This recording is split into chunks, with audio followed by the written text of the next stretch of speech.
Good evening, everybody. Hope you're doing well. Today is July 17th. I've been away for a few days and I've noticed because my YouTube viewership has gone down drastically. It's amazing how much you have to feed the beast to get views, but it is what it is. It's not like I'm getting a ton of views anyway, but that's all right. I'm going to keep plugging along here, talking about Bitcoin and life in general, trying to help people out and trying to help young men, especially and young men and women alike, I guess, with this type of content. So today I wanted to talk about,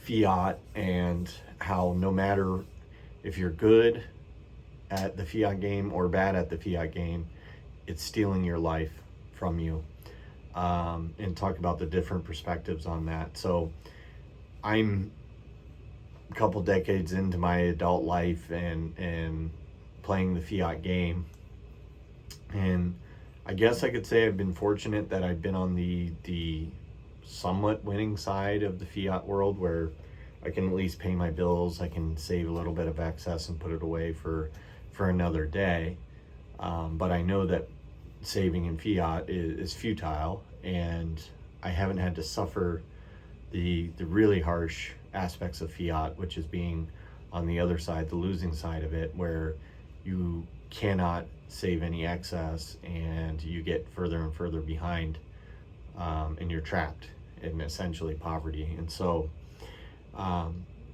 the reason that there's no winners in fiat is because no matter if you're a winner or loser, you're constantly being debased, and you constantly have to run on an ever increasing treadmill of pace.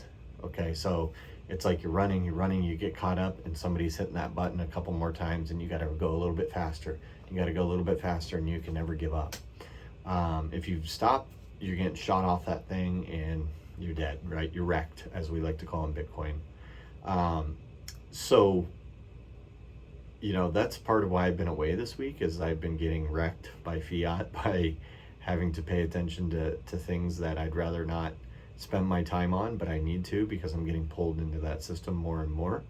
And it's deep in my conviction that I need to stack harder and get into Bitcoin further so that I can escape that world.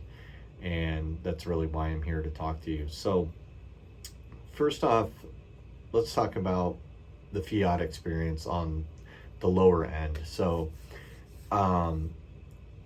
during the COVID era, especially, people talked about K-shaped recoveries, and that was like the people that owned assets, they were going up and up and up, and the people that did not own assets were going down and down and down. And everybody kind of wondered what part of the K they were on, and most of us know we were on the lower leg. Only the fiat and cantillionaires were on the top leg, really, that owned all the assets already. So it was kind of nothing new for us low net worth folks anyway. So what the fiat experience is for us, people that can't get out of the paycheck to paycheck lifestyle, save and invest the excess of their monthly income or whatever, is basically just treading water in the middle of the ocean. You have to continuously keep at it. You think one day somebody's going to come rescue you, or you'll find land or something like that, but essentially you're just floating there, pretty much helpless. And if you have something come up, a medical issue, you cramp up, you're going down, an emergency, somebody else needs to rely on you, what can you do? You're treading water. You can't keep them afloat too. It really is turmoil, and I hate to say that, but that's how a lot of Americans live, unfortunately. It's just that paycheck to paycheck. They're one issue, major issue, financial issue away from just complete destruction and losing what little they may have. And again, that's because the money is declining in value day after day after day. And so to get the same amount of things, to keep your head above the water, you must continue paddling to keep afloat. If you stop and need to breathe, you're going down. So that's the fiat experience on the lower end. A lot of people can relate to that and know exactly what I'm talking about, and you're exhausted and tired of that experience. On the other side of the fiat ladder, you might think, well, they're doing great. People that can buy stocks and buy real estate and buy assets to get ahead and get more and more. Well, there's incentives that come with those things, and there's social norms and things like that tied to having more fiat. And that is, well, if you work this certain status job, you need to wear a certain level of clothes, you need to live in a certain neighborhood to be associated with that, you need to drive a certain type of car that costs significantly more than what you actually need to get from A to B, and all these things. So even on the top part of the K, fiat kind of forces you to continue feeding the beast, feeding the fiat beast, and forces you into consumerism and having more and more and more. Because if you're a C-suite executive, your kids have to go to private school and private universities and those types of things, and that's because you're at that level and you need to do that. And so it pulls you in deeper and deeper and deeper. It would be incredibly unruly for a C-suite executive making millions a year to be driving a beat up Honda Civic into the office. I mean, that's just, how could you do that, right? So you got to at least be in the Porsche level, something like that for the commuter car, right? So that's the fiat world. In both cases, the people, whether you're poor or you're wealthy, in fiat terms, are being pulled in by the debasement and needing to keep up. The poor is treading water and needing to just put in effort to stay ahead and keep their head above the water. The rich are pulled in by the allure of, you need more and more and more. The only way to get more is to continue feeding, because your money's being debased. So you got to work harder, you got to pay in more, you got to play the little fiat games to get ahead and show your peers that you're worth a certain status to everybody else. And those statuses are usually shown symbolically, not with actual productivity or value or work. It's symbolism, and usually just garbage. So what can we do? What can we do?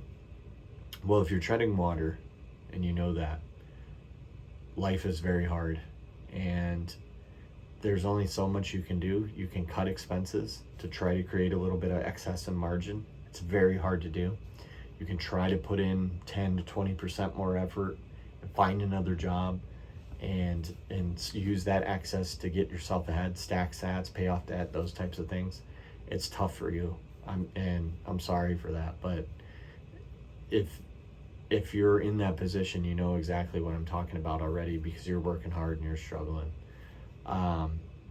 If you're a normie that is doing things like, paying your bills on time for the most part, you don't have a ton of debt, you're investing some into like a 401k or whatever, well, you can take a look at what you're doing and cut out a bunch of that crap that you don't need, like a 401k and things like that, and start stacking it in Bitcoin and stacking in real money and cold storage for a change. And that will empower your life in a different way, where you won't be working until you're 65 and hoping that there's something at the end of the rainbow.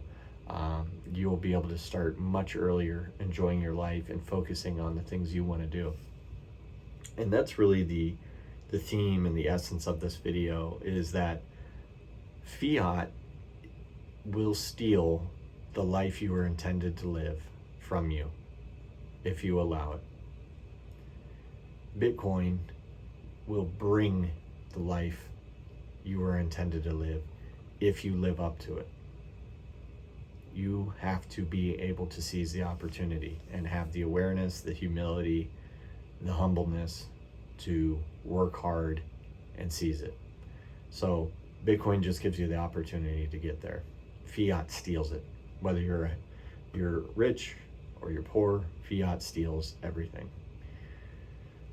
So Bitcoin, the way Bitcoin's able to do that is because your money is working harder than you could ever do. Imagine trying to do 45% more than you did last year, and then the following year doing 45% more again and again and again and again. So you ran 100 miles. Let's just use a crappy example, right? So you ran 100 miles one year. Over all the days of the year, you ran 100 miles. The next year you're running 145. The next year you're running, what is that? God, I'm horrible at decimals and arithmetic, but you get my point. It's what, over 200 at that point or something like that, or close to 200. So every iteration you go through, you're getting stronger and stronger and stronger. That's what Bitcoin does. Fiat is getting weaker and weaker and weaker. And it's just getting weaker at a rate that you don't recognize enough until you go through decades of your life and you realize, wow, when I bought gas when I was 16, it was X amount, and now I'm 65 and it's 10X that. But it's the same damn gas. How does that work? In Bitcoin, you were buying a gallon of gas for a certain amount of Satoshis. That may have taken you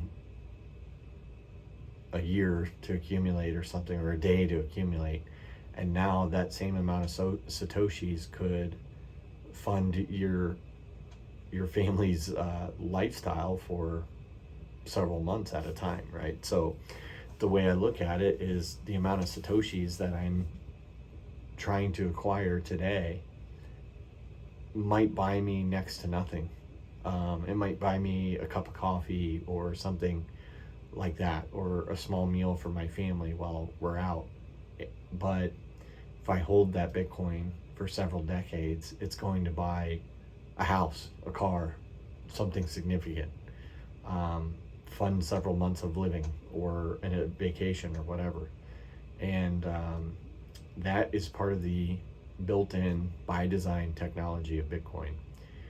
And what that is going to allow normal everyday people like you and me to do is to stop being on that hamster wheel of fiat and take time to breathe and discover who we are in life.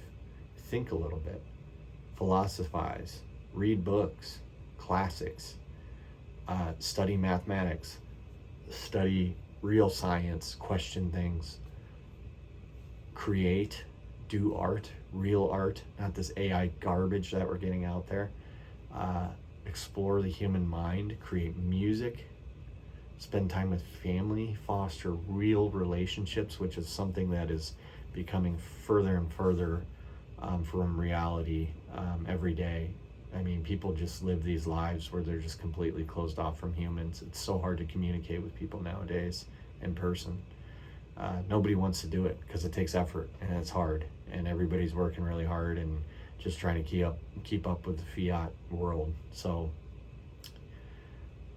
the reason I'm making these videos and talking about this stuff is because the window is closing on Bitcoin. You're not going to be able to buy it forever. Statistically speaking, if you're watching this video and you own no Bitcoin yet, you will likely never own a whole Bitcoin. You probably don't have the free cash to buy one now. You probably do not have enough monthly excess and cash flow to buy one, even if you tried your hardest to stack now. That's just, the opportunity is literally rolling out the door every single day that you don't pay attention to it. So I think within the coming decade, basically all the Bitcoin is going to be taken up by those who can own it. Yes, more is being mined until the year 2140, but the price is going to appreciate so high that your hopes of ever owning a whole Bitcoin will vanish. Now, can you still own Satoshis? Does that mean you quit? Absolutely not. You need to own some sats, however many you can get your hands on. Stack them, put them in cold storage, leave them for a better day, another day, and keep grinding, and don't sell when the price goes up and you get excited because you see dollar amounts in fiat that you've never seen before. Instead, think about what you really want to do with that money, with a windfall like that, and think about what really matters to you. Is what you're doing every day for a job your true calling? If if you could interview your first grade version of yourself and say, hey, I work in an office job and I'm miserable, would they be happy with you or proud of you? Or would they say, hey, what happened to being a astronaut or a firefighter or whatever, whatever hero you wanted to be when you were a kid? Or creative, you wanted to be a pro skateboarder, an artist, you want to play a band and music or whatever. What happened to that? Where your heart and soul was in it, and not just this slave mindset of a typical 9-to-5 job. So anyway, kind of an odd esoteric video here and subject today, but I've been away for a few days and been thinking about a lot of things, and so I really want to end it on a positive note though, and that is, if you are involved in Bitcoin, you are headed in a better direction. Where we end up, time will only tell, but you are putting yourself in a position to own the scarcest asset known to mankind, that will increase in value over time. And as far as the top is concerned with that, there literally is no limit. So we're going to watch Bitcoin go and enjoy our lives while we're on the ride. So that's all I want to talk about in this video, and I'll see you in the next one.